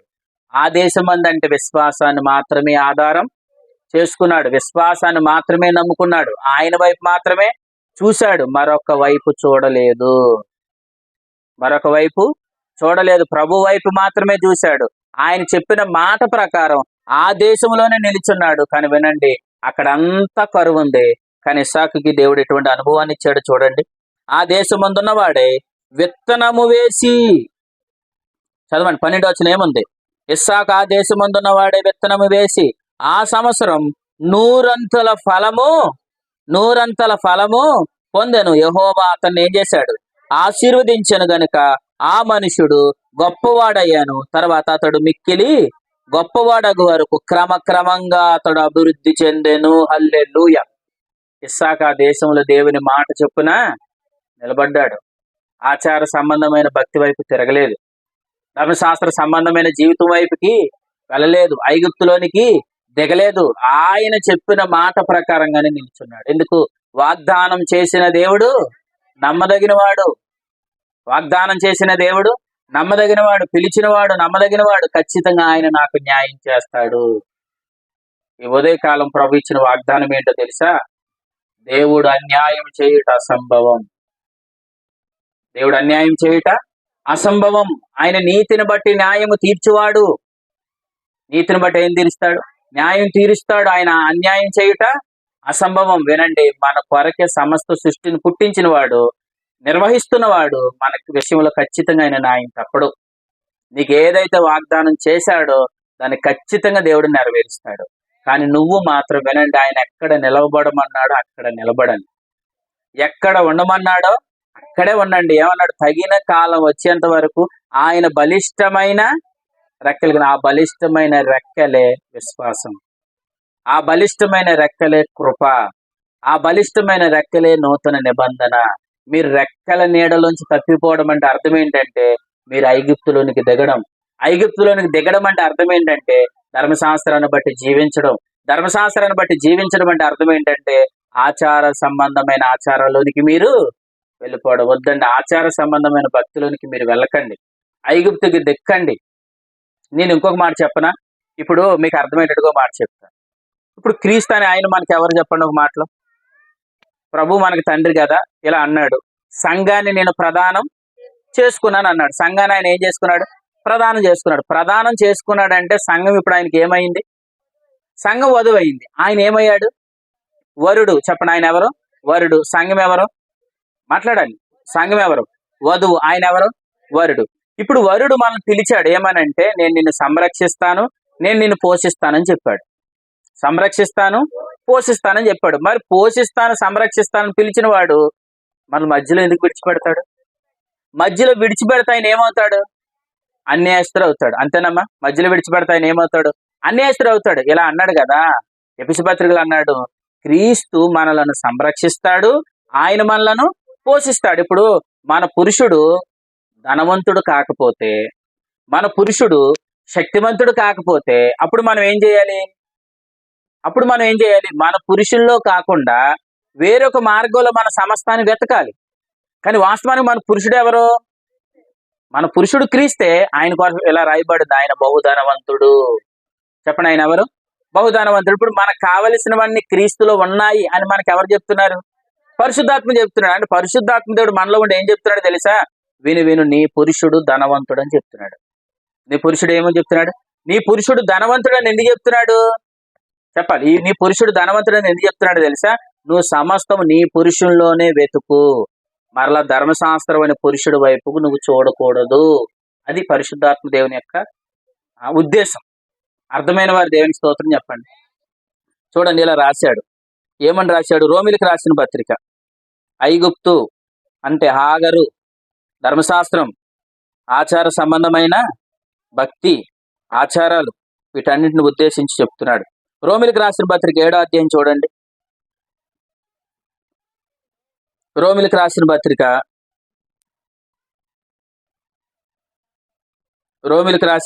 7వ అధ్యాయం 4వ వచనం చదవండి. కావున నా సహోదరులారా, మనం దేవుని కొరకు ఫలమును ఫలించినట్లు మృతుల్లో నుండి లేపబడిన క్రీస్తును, ఎవరు? క్రీస్తును వేరొకరిని చేరుట కంటే మన పురుషుడు ఎవరు? ప్రభు అయిన యేసుక్రీస్తు. కానీ మరొక పురుషుడు ఎవరని చెప్పాడు? పై వచనం చదవండి, 2వ వచనం. 2వ వచనం అమ్మ. భర్త గల స్త్రీ భర్త బ్రతికి ఉన్నంత వరకే ధర్మశాస్త్రం వల్ల అతనికి భద్రాలు, గాని భర్త చనిపోయిన ఎడల భర్త విషయమై ధర్మశాస్త్రము నుండి ఆమె ఏం పొందింది? విడుదల పొందింది. అంటే ఇక్కడ ధర్మశాస్త్రం అనే దాన్ని ఏమంటున్నాడు? చెప్పాలి. ధర్మశాస్త్రం అనే దాన్ని ఏమన్నాడు? ధర్మశాస్త్రం అనే నిబంధన ఏమంటున్నాడు ఇక్కడ? వేరొక పురుషుడు, క్రీస్తు అనే ఒక ఆయన, క్రీస్తు అనే పురుషుడు, 2 ధర్మశాస్త్రం అనే పురుషుడు. గలతీ పత్రిక 4వ అధ్యాయంలోనేమో ఆగరు అనే స్త్రీ, సారా అనే స్త్రీ, ఇద్దరు స్త్రీలు అని చెప్తాడు. ఆగరు అంటే ఎవరు? ధర్మశాస్త్రం. సారా అంటే ఎవరు? క్రొత్త నిబంధన. బాగా చెప్పారు. ఇక్కడ క్రీస్తు చెప్తున్నది ఏంటి? క్రీస్తు అనగా క్రొత్త నిబంధన. మోసే ద్వారా ధర్మశాస్త్రమును, కృపయు సత్యమును యేసుక్రీస్తు ద్వారా కలిగాను. అంటే క్రీస్తు అంటే ఎవరు? క్రొత్త నిబంధన. ధర్మశాస్త్రం అంటే వేరొక పురుషుడు. అంటే ఎంతమంది పురుషులు? 2 పురుషులు. ఒక పురుషుడు ఎవరు? ధర్మశాస్త్రం. మరొక పురుషుడు ఎవరు? ధర్మశాస్త్రం అనే పురుషుడు. 2ది ఎవరు? కొత్త నిబంధన అనే పురుషుడు. కొత్త నిబంధన అనే పురుషుడు అంటే ఎవరు? మన ప్రభు అయిన యేసుక్రీస్తు. అంటే ఇప్పుడు నిన్ను విడిపించింది ఎవరు? యేసుక్రీస్తు. నిన్ను విడిపించిన ఆయన ధనవంతుడా కాదా? ఖచ్చితంగా ధనవంతుడు. ఎందుకు? బోయాజు బహు ఆస్తిపరుడు అని రాయబడింది ఋతు గ్రంథం 2వ అధ్యాయం 1వ వచనంలో. ఆయన ఆస్తిపరుడు అంటే అర్థం ఏంటంటే మనకు కావలసిన సమస్తం ఇప్పుడు ఎవరిలో ఉంది? ప్రభులోనే ఉంది. ఇప్పుడు ఆయనలో ఉన్న వాటన్నిటిని మనం ఎవరి ద్వారా తెలుసుకుంటున్నాం? ఆత్మ ద్వారా తెలుసుకుని వాటన్నిటిని మనం ఏం చేస్తున్నాం? తెలుసుకుంటున్నాం కదా. ఇప్పుడు ఆత్మ ద్వారా మనం తెలుసుకోలేనివి వీటిని మనం ఏం చేయాలనుకుంటున్నాం? ఆచారాల ద్వారా మనం వాటిని తెలుసుకోవాలనుకుంటున్నాం. ఆచారాల ద్వారా వాటిని మనం పొందుకోవాలనుకుంటున్నాం. ఆ పొందుకునే భాగంలో మనం ఎక్కడికి వెళ్తున్నాం అని అన్నాడు తెలుసా? మీరు వినండి. ఐగుప్తు చెప్పమేని అది వేరొక పురుషుడు అని అన్నాడు. అర్థమైందా? క్రీస్తులో ఉన్నవి సమస్తము ఉన్నాయి. ఆయన మనం పోషించగలడు, ఆయన మనం సంరక్షించగలడు, మన జీవానికి మన భక్తి కావలసిన యావత్తు ప్రభు ఇవ్వగలడు. సమస్తం ప్రభులోనే ఉన్నాయి. అవన్నీ ఆత్మ ద్వారా మనం ఏం చేస్తున్నాం? తెలుసుకుంటున్నాం. ఆత్మ ద్వారా వాటిని మనం స్వతంత్రించుకుంటున్నాం. కానీ ప్రభు ఏం చెప్తున్నాడంటే, ఆత్మప్రభు ఏం చెప్తున్నాడంటే, నీకు కావలసినవన్నీ క్రీస్తులో ఉన్నాయి, ఆత్మ ద్వారా తెలుసుకున్న వాటిని అనుభవించని ఆత్మప్రభు చెప్తుంటే మనం ఏం చేస్తున్నాం? క్రీస్తులో ఉన్న వాటిని మనం వెతకకుండా ఆచారాల్లోనికి దిగాం. ఆచారం, ఐగుప్తు, ధర్మశాస్త్రం అనే పురుషుడు అంటే అర్థం ఏంటి? వేరొక పురుషుని ద్వారా వాటిని మనం ఏం చేయాలనుకుంటున్నాం? వేరొక పురుషుని ద్వారా వాటిని మనం పొందుకోవాలనుకుంటున్నాం. నేను ఎలా చెప్తున్నాను? వేరొక పురుషుడు నిన్ను రక్షించగలిగాడా? నీకు నీతినివ్వగలిగాడా? మరి నీకు నీతినివ్వలేని పురుషుడు ద్వారా నీకు ఫలం ఎలా కలుగుతుంది? నేను విడిపించలేని పురుషుడి ద్వారా నీకు క్షేమం ఎలా కలుగుతుంది? కాబట్టి అదొక మోసం. అదే సాతాను యొక్క కుయుక్తి. అర్థమైందా? అంటే సాతాను కుయుక్తి అని చెప్పనా? నిన్ను ఏదో ఒక రకంగా ధర్మశాస్త్రం నిబంధన కిందలోకి ఏం చేస్తాడు? వాడు లాగుతాడు. ధర్మశాస్త్రం అనగానే వేరొక పురుషుడు అంటే నీ ఆలోచన అంతా ఇప్పుడు ఎక్కడికి నడిపిస్తాడు? వేరొక పురుషుని మీదకి నడిపిస్తాడు. అది సాతాను కుయుక్తి. అర్థమైందా? గలతీలకు రాసిన పత్రికలో చెప్పాడు అన్నమాట. చూడండి, గలతీలకు రాసిన పత్రిక 5వ అధ్యాయం. గలతీలకు రాసిన పత్రిక 5వ అధ్యాయం మొదటి వచనం. ఈ స్వాతంత్రం అనుగ్రహించి క్రీస్తు మనల్ని ఏం చేశాడు? స్వతంత్రులుగా చేశాడు. కాబట్టి మీరు స్థిరముగా నిలిచి మరల ఎక్కడికి వెళ్ళకండి? ధర్మశాస్త్రం అనే కాడి కిందకి మీరు వెళ్ళకండి. ఎందుకంటే ధర్మశాస్త్రం అనేది ఒక పురుషుడు. అతని ద్వారా నీకేం కలగదు? క్షేమం కలగదు. కానీ నువ్వు క్రీస్తులో ఉన్న వాటన్నిటిని ఆత్మ ద్వారా తెలుసుకో. ఎందుకంటే క్రీస్తులు ఏమన్నాయి? సమస్తము. నీకు కావలసినవన్నీ నీ పురుషుడైన క్రీస్తులోనే ఉన్నాయి. ఆయనకి వేరుగా నువ్వు దేన్ని పొందుకోలేవు. చెప్పండి, క్రీస్తుకి వేరుగా దేనిని మనం పొందుకోలేము. మన సమస్తం ఇప్పుడు ఎవరిలో వెతకాలి? ఇలా అనండి, మా పురుషుడు అనండి. ఆ పురుషుల్లోనే సమస్తం ఉన్నాయి. క్రీస్తులో ఉన్నాయి తప్ప క్రీస్తుకి వేరుగా ఏదీ లేదు. నువ్వు ఆచారం ద్వారా, ఆచార సంబంధమైన భక్తి ద్వారా ఐగుప్తుకి దిగి ధర్మశాస్త్రాన్ని బట్టి నేనేదో చేసి వాటిని పొందుకోవాలని నువ్వు అనుకుంటే నీకు తెలియకుండానే నీ ఆలోచన వేరొక పురుషుని మీదకి వెళ్తుంది. ఆ పురుషుడే ధర్మశాస్త్రం. అర్థమైందా? కానీ ప్రభు ఏం చెప్తున్నాడంటే, అబ్రహాం ఎక్కడ దిగాడు? ఐగుప్తు దిగాడు. అంటే ఎక్కడికి వెళ్ళాడు? ఆగర్ దగ్గరికి వెళ్ళాడు. ఆగర్ అంటే ఎవరు? ఆగర్ అంటే ధర్మశాస్త్రం. ఆల్రెడీ అప్పటికి అబ్రహాంకి ఏమైంది? వివాహమైంది. వివాహమైన భార్య ఎవరు? సారా. ఇప్పుడు అబ్రహాం కావలసిన వాటన్నిటిని దేవుడు ఎవరిలో ఉంచాడు? సారాలో ఉంచాడు. సారాను పక్కన పెట్టి ఆగర్ దగ్గరికి వెళ్ళాడు. మరి అది ఏమవుతుంది? వ్యభిచారం అవుతుంది. అదేమవుతుంది? వ్యభిచారం అవుతుంది. ఇప్పుడు వాస్తవానికి క్రీస్తు పురుషులు ఏమన్నాయి? సమస్తం ఉన్నాయి. ఇప్పుడు ఆ క్రీస్తు పురుషులు మనం వెతకకుండా ఆచారం ద్వారా నేనేదో చేయాలని అనుకుంటే మనం ఏం చేస్తున్నాం? వ్యభిచారం చేస్తున్నాం. నీకు తెలియకుండానే సాతాను ఇది ఒక పెద్ద కుయుక్తి. అర్థమైందా? మీకు ఈ మాట చెప్తాను. యేసు ప్రభుని నమ్మి ఇప్పటికీ ఆచారాల్లోనికి వెళ్ళిన వాళ్ళందరూ ఎక్కడున్నారు అనుకుంటున్నారు? ఆ మోసంలోనే ఉన్నారు. ఇది ఎవరి మాయ అనుకుంటున్నారు? సాతాను తన కుయుక్తి చేత అవ్వను మోసపరిచినట్లుగా నేడు సంఘం యొక్క మనసులను కూడా వాడు చెరుపుతున్నాడని చెప్పాడు. కొరింథీ 2వ పత్రిక 11వ అధ్యాయం మొదటి 3 వచనాలు. అంటే సాతాను కుయుక్తి ఏంటి? ఏదో ఒక రకంగా నేను ఎక్కడ తీసుకుని వెళ్ళాలి? ఐగుప్తుకు తీసుకుని వెళ్ళాలి. 2 చెప్పండి. ధర్మశాస్త్రం దగ్గర తీసుకెళ్ళాలి. 3 చెప్పండి. ఆచారాల దగ్గర తీసుకెళ్ళాలి. 4 చెప్పండి. వీటన్నింటిని కలిపితే ఏమంటారు తెలుసా? ధర్మశాస్త్రం అనే పురుషుడు. అంటే వీడి ఉద్దేశం ఏంటి? నేను ఏదో ఒక రకంగా పాడు చేయాలి. నీ ఆలోచనలన్నీ క్రీస్తు వైపు నుంచి ఏం చేస్తాడు? తప్పిస్తాడు. కాబట్టి వినండి, మీరు ఆత్మ ద్వారా తెలుసుకునే ప్రయత్నమే చేయుదురుగాక.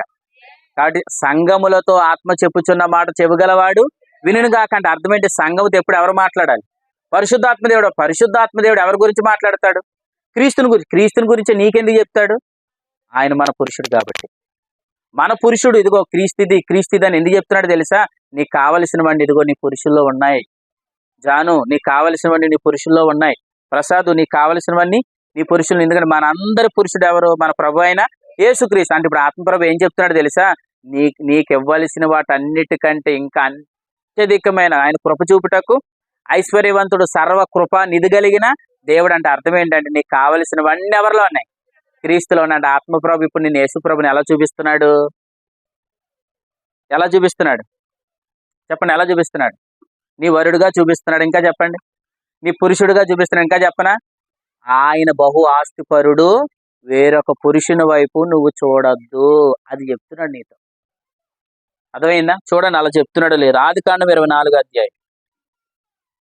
ఆదికాండం 24 అధ్యాయం. నేను చివరిగా ముగిస్తున్నాను ఈ మాట చూడండి. ఆదికాండం 24 అధ్యాయం. ఆదికాండము 24 అధ్యాయం.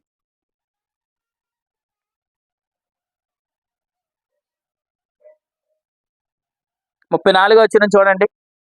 చివరిగా ఈ యొక్క మాట విని ప్రభు ఒక వాగ్దానం ఇచ్చారు, దాన్ని నేను చెప్పి నేను ముందుకు ముగిస్తాను. ఆదికాండం 24 అధ్యాయం 36 చదువుతారా? 34. అతడు ఇట్లా నేను అబ్రహాము దాసుడను, యెహోవా నా యజమానుని బహుగా ఆశీర్వదించను గనుక అతడెవరో గొప్పవాడు, అతనికి గొర్రెలున్నాయి, గొర్రెలను, గొడ్లను, వెండి, బంగారము, దాసీలు, ఒంటెలు, గాడిదలు, ఇవన్నీ ఎవరికున్నాయి? చెప్పాలి. ఎవరికున్నాయి? అబ్రహాముకున్నాయి. అబ్రహాం అంటే ఎవరు? అబ్రహాం కుమారుడు ఎవరు? ఇస్సాకు. ఈ మాట ఎవరితో చెప్తున్నాడు? ఎవరు చెప్తున్నారు? చెప్తే దేవునికి స్తోత్రం. ఇక్కడ చెప్తుంది ఎవరు అనుకుంటున్నారు? అబ్రహాము కుమారుడికి సంబంధం తీసుకురావడానికి వెళ్ళి ఎలియాజరు చెప్తున్నాడు. ఎవరితో చెప్తున్నాడు తెలుసా?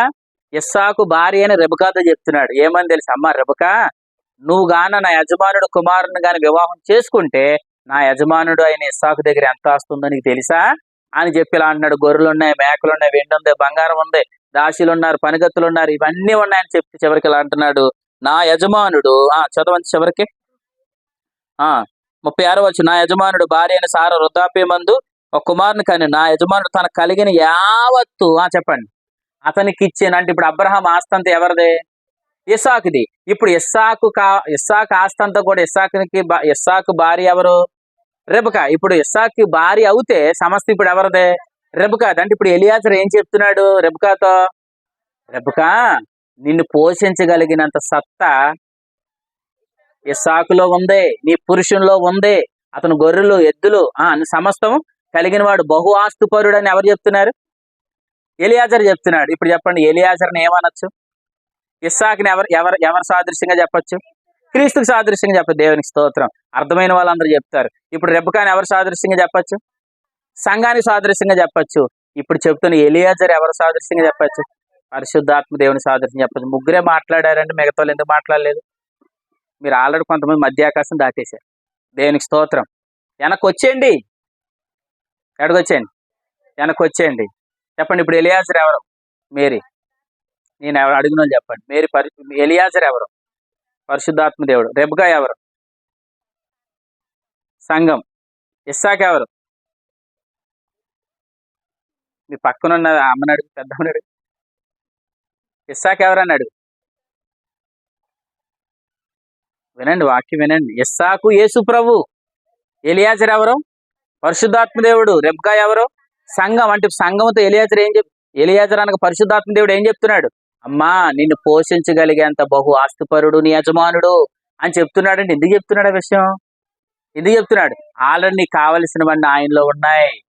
నీకు కావలసినవన్నీ ఆయనలో ఉన్నాయి. ఆయన నిన్ను పోషిస్తాడు. నీ భక్తికి, నీ జీవానికి కావలసినవన్నీ ఆయనలో ఉన్నాయి. కాబట్టి నువ్వు వేరొక పురుషుని వైపు చూడొద్దు. అది వేరొక పురుషుని వైపు నువ్వు చూడదు. ఎందుకంటే నిన్ను పోషించేంత సామర్థ్యత నీ పురుషునిలో ఉన్నది అని పరిశుద్ధాత్మ దేవుడు చెప్తున్నాడు. అంటే ఇప్పుడు సంఘం ఇప్పుడు ఎవరి వైపు చూడాలి? క్రీస్తుని పురుషుని వైపు చూడాలి. ఇప్పుడు క్రీస్తుని పురుషుని వైపు చూస్తే ఇప్పుడు ఆ క్రీస్తులో ఉన్న వాటన్నిటిని మనకి ఎవరు చెప్తారు? పరిశుద్ధాత్మ దేవుడు చెప్తాడు. పరిశుద్ధాత్మ దేవుని ద్వారా ఎప్పుడైతే మనం తెలుసుకుంటున్నామో, ఆయనలో ఉన్న వాటన్నిటిని వాగ్దానాలుగా మనం తెలుసుకుంటున్నామో, ఆ వాగ్దానాలన్నింటిని మనం ఏం చేస్తున్నాం? వింటున్నాం, విశ్వసించిందని ఏం చేస్తున్నాం? ఆమేన్ అని అంటున్నారు. వాగ్దానం రాగానే మీలో చాలా మంది ఏమంటున్నారు? ఆమేన్ అంటున్నారంటే అర్థం ఏంటి? మీకు తెలియకుండానే మీరు దూతలకు పని చెప్తున్నారు. ఆల్రెడీ మీరు ఎప్పుడు ఆమేన్ అన్నారు, ఆమేన్ అన్న ప్రతి పదాన్ని కూడా దూతలు పరలోకాన్ని తీసుకుని వెళ్ళిపోతున్నాయి. అంతే. యాకోబుకు వచ్చిన దర్శనంలో దూతలు ఏం చేస్తున్నాయి? కిందకి పైకి ఎక్కడికి అనుకుంటున్నారు? పరలోకానికి. భూమి మీద ఉన్న దేవదూతలు ఎక్కి దిగుతున్నాయంటే మీకు తెలుసా? మేరీ నీ పక్కన నించున్నాం తెలుసా నీకు? నువ్వు ఆమెనంటే నువ్వు అన్న పదాన్ని మోయడానికి దేవదూతలు తిరుగుతున్నాయి. మీరు నమ్మండి, నమ్మే కృప దేవుడు మీకు ఇచ్చిన కాక అంతే. అర్థమైందా? దేవదూతలు పరలోకానికి నుంచి ఎక్కుతున్నాయి దిగుతున్నాయి. వాటిని కనబడకుండా దేవుడు మరుగుగా ఉంచాడు. ఒకరోజు కనబడితే మీరు ఆశ్చర్యపోతారు అంతే. అర్థమైందా? కాబట్టి మనం ఆమెను అంటున్నామా లేదా? అంటే వింటున్నాం, విశ్వసిస్తున్నాం, ఆమెను అంటున్నాం. అంటే మన దగ్గరికి ఏమొస్తున్నాయి? వాగ్దానాలు వస్తున్నాయి. వాగ్దానాలు ఎవరిని గురించి? క్రీస్తులో ఏమున్నాయో వాటన్నిటిని ఆత్మ ద్వారా మనం ఏం తెలుసుకున్నాం? ఆత్మ ద్వారా వాగ్దానాలు వింటున్నాం. విన్నదాన్ని మన ఆమెనని పలుకుతున్నాం. ఎప్పుడైతే మన ఆమెనని పలుకుతున్నామో ఆత్మ ద్వారా వాటన్నిటిని మనం స్వతంత్రించుకుంటాం. దేవునికి స్తోత్రం. చెప్పండి. ఇప్పుడు ఆత్మ ద్వారా తెలుసుకోవాలి, ఆత్మ ద్వారా వాటిని మనం ఏం చేయాలి? స్వతంత్రించుకోవాలి. కానీ ఆచారాల ద్వారా మనం వాటిని పొందుకోవాలనుకుంటే క్రీస్తును పురుషుని విడిచి వేరొక పురుషుని మనం చేరినట్టు. దాన్ని ఏమన్నాడు తెలుసా? అది భయంకరమైన పాపంతో దాన్ని చెప్పాడు. అర్థమైందా? కాబట్టి మనకు కావలసినవన్నీ ఎవరిలో ఉన్నాయి? క్రీస్తులో ఉన్నాయి. ఎవరి ద్వారా తెలుసుకోవాలి? ఆత్మ ద్వారా తెలుసుకోవాలి. ఆత్మ ద్వారా తెలుసుకోవాలి. ఆత్మ ద్వారా వాటన్నిటిని మనం ఏం చేయాలి? స్వతంత్రించుకోవాలి. ఆచారాల ద్వారా పొందుకోవాలనుకుంటే అది ఎప్పటికీ నీ సొంతం కాదు. చెప్పండి, అది ఎప్పటికీ నీ సొంతం కాదు. కానీ చివరిగా నేను ఒక మాట చెప్తున్నాను, అందరి మాట వినండి. ఈ వాగ్దానం వినండి అందరూ. ఇప్పటి జీవంలో మనం ఏ విషయంలో ఓడిపోతున్నా, ఇప్పటి జీవంలో ఏ విషయంలో మనం ఇబ్బంది పడుతున్నా, ఎవరు ఎదుట మనం ఓడిపోయినా, కానీ వినండి, ఇప్పటి జీవం అనే వాగ్దానాన్ని ఆత్మ ద్వారా మనం స్వతంత్రించుకుంటే పరిశుద్ధాత్మ దేవుడు ఇలా రాయించాడు వినండి, ఎక్కడ మనం ఓడిపోయామో అక్కడ ఖచ్చితంగా మనల్ని గెలిపిస్తాడు. అర్థమైనా? ఎవరు ఎదుట మనం ఓడిపోయామో వారి ఎదుట దేవుడు మనల్ని ఘనంగా నిలబెడతాడు. మీరు నమ్మండి. ఎందుకంటే ఆత్మప్రభు ఇలా రాయించాడు, మరణం ఒకప్పుడు మనల్ని ఏలింది. మరణం ఏం చేసింది? ఒకప్పుడు మనల్ని మరణం ఏలింది. కానీ వినండి, ఇప్పుడు అదే మరణం మీద ప్రభు మనకు విజయాన్ని ఇచ్చాడు. చూస్తారా మాట? చూడండి, చివరిగా మాట చూడండి. రోమిలికి రాసిన పత్రిక 5వ అధ్యాయం, రోమిలికి రాసిన పత్రిక 5వ అధ్యాయం 14వ వచనం చదవండి.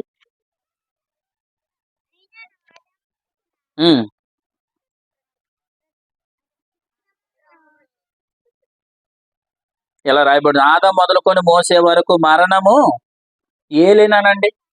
ఏలెను అంటే ఎవరు వెళ్తున్నారు? మరణం వెళ్తుంది. చెప్పండి, ఏమి వెళ్తుంది? మరణం వెళ్తుందంటే మనం ఏమైనట్టు? మరణం వెళ్తుందంటే మనం ఏమైనట్టు అంటే మనం ఓడిపోయాం. మరణం విషయంలో ఏమయ్యాం? ఓడిపోయాం. అంటే ఒకప్పుడు ఏమేలింది? మరణం వేలింది. ఇప్పుడు మనందరం ఏమయ్యాం? ఓడిపోయాం కదా. ఈ విషయంలోనే దేవుడు మనకి ఏమి ఇచ్చాడు చూడండి. కొరింథీయులకు రాసిన మొదటి పత్రిక 15వ అధ్యాయం చివరికి మాట చూడండి. కొరింథీ మొదటి పత్రిక 15వ అధ్యాయం 57వ వచనం చూడండి. 56, మరణపుములు పాపము, పాపముకున్న బలము ధర్మశాస్త్రం అని చెప్తూ ఇలా చెప్తున్నాడు, అయినను మన ప్రభువైన యేసుక్రీస్తు మూలముగా మనకు జయము అనుగ్రహించుచున్న దేవునికి స్తోత్రం. హల్లెలూయా. మరణం విషయంలో ఒకప్పుడు మనం ఏమయ్యామన్నాడు? ఓడిపోయాం. మరణం మనల్ని ఏం చేసింది? ఏలిందంటే అప్పుడు మనం ఏమయ్యాం? మనం ఓడిపోయాం. కానీ వినండి, ఏ విషయంలో మనం ఓడిపోయామో ప్రభు మనకి ఆ విషయంలోనే జయమిచ్చాడు. మీకు అర్థమైందా? అంటే ఏ విషయంలో ఓడిపోతున్నామో ఆ విషయంలో దేవుడు నీకు విజయాన్ని ఇస్తాడు. ఎక్కడ ఓడిపోయావో అక్కడ నీకు విజయాన్ని ఇస్తాడు. ఏ సందర్భంలో ఓడిపోయావో ఆ సందర్భంలో దేవుడు నీకు విజయాన్ని ఇస్తాడు. ఎవరి ఎదుట నువ్వు తలదించుకున్న వారి ఎదుట నేను తలెత్తేటట్టుగా చేస్తాడు. ఎందుకు? ఏ మరణానికైతే ఒకప్పుడు మనం ఓడామో ఇప్పుడు దాని విషయంలోనే దేవుడు మనకి విజయాన్ని ఇచ్చాడు. అర్థమైందా? ఇది మీరు గట్టిగా నమ్మండి. త్వరలోనే ఖచ్చితంగా ప్రభు సమస్తాన్ని ప్రభు జరిగిస్తాడు. యోప్తా అనే ఒక ప్రవక్తని, ఒక న్యాయాధిపతి అయిన యోప్తాని ఏం చేశారు తెలుసా? మా ప్రాంతంలో నుండి వద్దు, మా ఇంట్లో నుండి వద్దు, మా గ్రామంలో నుండి వద్దు అని బయటకు ఆయన త్రోలివేశారు. యోప్తాన్ని త్రోలివేస్తే వినండి, అతను వేరే ప్రాంతానికి వెళ్ళి అక్కడ నివసిస్తుంటే మరలా ఏ ప్రజలైతే నెట్టివేశారో మరలా ఆ ప్రజలే యోప్తా దగ్గరికి వచ్చారు. వచ్చి శత్రువులు మా మీదకి యుద్ధానికి వస్తున్నారు, వారిని మేము జయించలేకపోతున్నాం, నువ్వు మా మధ్యలోనికి రా, మాకు సహాయం చేయి, మమ్మల్ని అందరినీ కాపాడు, ఇశ్రాయేల్ ప్రజలందరినీ కాపాడు అని అడుగుతారు. అప్పుడు యోప్తా అంటాడు, నన్ను కాదని నెట్టివేశారు కదా, ఆ ఊరి నుంచి నన్ను తోలివేశారు కదా, ఆ మనుషుల యొద్ద నుండి నన్ను తోలివేశారు కదా అంటే అప్పుడు అంటారు వాళ్ళు, లేదు లేదు లేదు, ఏ మనుషులు ఎదుటైతే నేను మిమ్మల్ని తోసివేశామో, ఏ స్థలము నుండి అయితే నేను నిరాకరించామో ఆ స్థలములోనే ఆ వ్యక్తుల ముందే వారి ఎదుటే నేను మేము న్యాయాధిపతిగా చేస్తున్నామని అంట. దేనికి స్తోత్రం. అంటే ఏ స్థలంలో యోప్తా ఓడిపోయాడో ఆ స్థలంలోని దేవుడు మరణ న్యాయాధిపతిగా దేవుడు చేశాడు. కాబట్టి ఈ రాత్రి ప్రభు చెప్తున్నాడు, మరణ విషయంలో ఒకప్పుడు మనం ఓడాం, కానీ ప్రభు ద్వారా మనకు విజయం కలిగింది. అంటే ప్రభు ఇలా చెప్తున్నాడు, ఎక్కడ ఓడావో నీకు అక్కడ విజయాన్ని ఇస్తాడు. ఎవరు ఎదుట ఓడావో వారి ఎదుట దేవుడు మనకే విజయాన్ని ఇస్తాడు. కాబట్టి మీరు జీవాన్ని స్వతంత్రించుకోండి. జీవాన్ని ఏం చేయండి? స్వతంత్రించుకోండి. జీవాన్ని స్వతంత్రించుకోవాలంటే, జీవమను వాగ్దానాన్ని మీరు పొందుకోవాలంటే వినండి, ఆత్మ ద్వారా తెలుసుకోండి, ఆత్మ ద్వారా స్వతంత్రించుకోండి. ఆత్మకు వేరుగా, క్రీస్తు అనొక పురుషునికి వేరుగా మీరు పొందుకునే ప్రయత్నం చేస్తే, ఐగుప్తుకి దిగితే, ధర్మశాస్త్రానుసారంగా మీరు జీవిస్తే, చెప్పండి ఎలా అన్నాడు, మీరు వేరొక పురుషుని యొద్దకు, అంటే ధర్మశాస్త్రం అనే పురుషునితో మనకేం లేదు, సంబంధం లేదు. ఎందుకంటే ధర్మశాస్త్రం అనే ప్రభుత్వంలో నుండి క్రీస్తు మనల్ని ఏం చేశాడు? మనల్ని విడిపించాడు. ఇప్పుడు రూతుని విడిపించింది ఎవరు? బోయాజు. రూతుకి ఫలం ఇవ్వగలిగింది ఎవరు? బోయాజే. అసలు బోయాజు సమస్త ఆస్తికి ఎవరు వారసురాలు అయ్యారు? రూతేనండి. మీరు ఓర్పుతో ఎదురు చూడండి, ప్రభు ఖచ్చితంగా మనకు సహాయం చేస్తాడు. ఎందుకంటే పిలిచిన వాడు నమ్మదగిన వాడు. కాబట్టి మీరు ఎవరు ఐగుప్తుకు దిగకుందురు గాక. అర్థమైంది? మీరు అక్కడ దిక్కండి, ఐగుప్తుకు దిక్కండి. క్రీస్తు అనే పురుషుని తప్ప వేరొక పురుషునితో మనకు సంబంధం సమస్తం ఎవరిలో ఉన్నాయి? క్రీస్తులో. నా సమస్తం ఎవరు చెప్తారు? ఆత్మ. ప్రభు చెప్తున్నాడు. ఆత్మ ద్వారా వాటిని మనం ఏం చేయాలి? తెలుసుకోవాలి. అర్థమైంది? ఎలియాజర్ రెబ్కాతో ఏం చెప్పాడు? ఇస్సాకు ఎంత ఆస్తిపరుడో చెప్పాడు. ఇప్పుడు ఖచ్చితంగా రెబ్కాకి ఏం పుట్టింది? ఆశ పుట్టింది. సమస్తాన్ని రెబ్కా ఏం చేసి స్వతంత్రించుకుందా లేదా? కాబట్టి అటువంటి స్వతంత్రించుకునే అనుభవం దేవుడు మనందరికి అనుగ్రహించిన గాక. అటువంటి కృప రాత్రి మీకు అందరికి ప్రభు దయచేయను గాక. ఆమె తల వంచండి ప్రార్థన.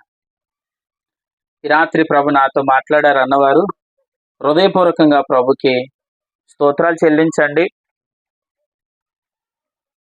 ప్రభు నిన్ను ఎక్కడ నిలవమంటున్నారు? ఎక్కడ నిన్ను వెతుక్కోమంటున్నాడు ప్రభు ఈ రాత్రి ఇలా చెప్తున్నారు. ఇప్పటి జీవము, రాబో జీవము, ఈ రెండు వాగ్దానాలు ప్రభు మనకి ఇచ్చాడు. రాబో జీవానికి అందరూ ప్రార్థన చేయాలి. దయచేసి ఎవరు మాట్లాడకండి. రాబో జీవానికి నిన్ను ప్రభు వారసునిగా చేశాడు. ఇప్పటి జీవము అనే ఆ వాగ్దానాన్ని మనం స్వతంత్రించుకోవాలి, అనుభవించాలి. ఆ జీవాన్ని మనం అనుభవించడానికే పరిశుద్ధాత్మ దేవుడు మనలోనికి ప్రవేశించాడు. ఆయన మనలో కుమ్మరించబడ్డాడు. ఆత్మ ద్వారా క్రీస్తులో ఉన్న వాటన్నిటిని మనం తెలుసుకుని, ఆత్మ ద్వారా వాటన్నిటిని మనం స్వతంత్రించుకొని అనుభవించాలన్నదే దేవుని యొక్క సంకల్పం. క్రీస్తులో ఉన్నవన్నీ కూడా మనవే. క్రీస్తులో ఉన్న సమస్తము మనదే. ఆత్మ ద్వారా మనకు తెలియపరచడానికి పరిశుద్ధాత్మ ప్రభు మనలోనికి వచ్చారు. ఆత్మ ద్వారా తెలుసుకోవాల్సిన మనం ఆచారాల ద్వారా వాటిని పొందుకోవాలనే ప్రయత్నం చేస్తే, మనం ఐగుప్తులోనికి దిగుతున్నామని, ఐగుప్తులోనికి దిగిన అబ్రహాం ఎటువంటి నష్టం ఎదుర్కొన్నాడో ప్రభు ఈ రాత్రి చెప్పారు. ఐగుప్తులోనికి దిగద్దు ఇస్సాకు, నువ్వు ఈ దేశంలోనే, నువ్వు ఉన్న చోటనే స్థిరంగా ఉండు అని ఇస్సాకుతో చెప్పినప్పుడు ఇస్సాకు ఎలాగా విత్తనం విత్తి 100 ఫలాన్ని పొందాడో ప్రభు ఈ రాత్రి మనకు చెప్పారు. అవును, ప్రభు మనల్ని నిరాశపరిచేవాడు కాదు. ప్రభు మనలను అనాథగా విడిచిపెట్టేవాడు కాదు. నేను మిమ్మల్ని అనాథలుగా విడవనని ప్రభు చెప్పాడు. క్రీస్తు యేసులో మీ ప్రతి అవసరత నేను తీరుస్తానని ప్రభు చెప్పారు. జీవానికి కావలసిన వాటన్నిటిని అనుగ్రహిస్తానని ప్రభు చెప్పారు. ప్రభువా, నువ్వు నమ్మదగిన దేవుడు నాయనా. మేము ఏ విషయంలో ఒకప్పుడు ఓడామో ఇప్పుడు ఆ విషయంలోనే నువ్వు మాకు విజయాన్ని ఇచ్చావు. మేము నమ్ముతున్నాం. ఎవరు ఎదుటైతే మేము ఓడామో వారి ఎదుట మీరు మాకు విజయాన్ని ఇవ్వబోతున్నారు. ఏ స్థలంలో మేము ఓడామో ఆ స్థలంలోనే మీరు మాకు విజయాన్ని ఇవ్వబోతున్నారు. నువ్వు నమ్మదగిన దేవుడు ప్రభువా. ప్రతి వాగ్దానాన్ని మా జీవితంలో మీరు నెరవేరుస్తున్నారు. యోప్తాని కాదని నెట్టివేసిన ప్రజలు, యోప్తాని వద్దనుకున్న గ్రామం మరలా ఒకరోజు యోప్తాని కావాలని, అయ్యా ప్రభువా నన్ను యోప్తా దగ్గరికి వచ్చి, అయ్యా ప్రజలు బతిమలాడుతున్నారు. ఏ ప్రజలైతే తోలనాడారు ఆ ప్రజలే బతిమలాడుతున్నారు. యోప్తా నువ్వు మా పట్టణానికి రావాలి, యోప్తా నువ్వు మా ప్రజల మీద నాయకుడిగా నువ్వు ఉండాలి అని ఏ స్థలంలో అయితే తునీకరించబడ్డాడో యోప్తా, ఆ ప్రాంతంలోనే మరలా ప్రభు ఒక నాయకుడిగా నిలబెట్టాడు. ఆయన నమ్మదగిన దేవుడు, నిరాశను చూసేవాడు, మన బలహీనతలు చూసేవాడు, మన ప్రతి సమస్యను చూసేవాడు. ప్రతి అక్కర ప్రభు చూస్తున్నాడు, ప్రతి ఇరుకు ప్రభు చూస్తున్నాడు. ఆయన సమాధానం ఇచ్చేవాడే తప్ప ఆయన మనల్ని నిరాశపరిచేవాడు కాదు. ఈ రాత్రి ఒక్కసారి మీరు నోరు తెరిచి, ప్రభువా నా సమస్తము నీలోనే ఉంది, నేను నమ్ముతున్నానయ్యా, ఆత్మ ద్వారా నేను తెలుసుకునే కృప నాకు దయచేయండి.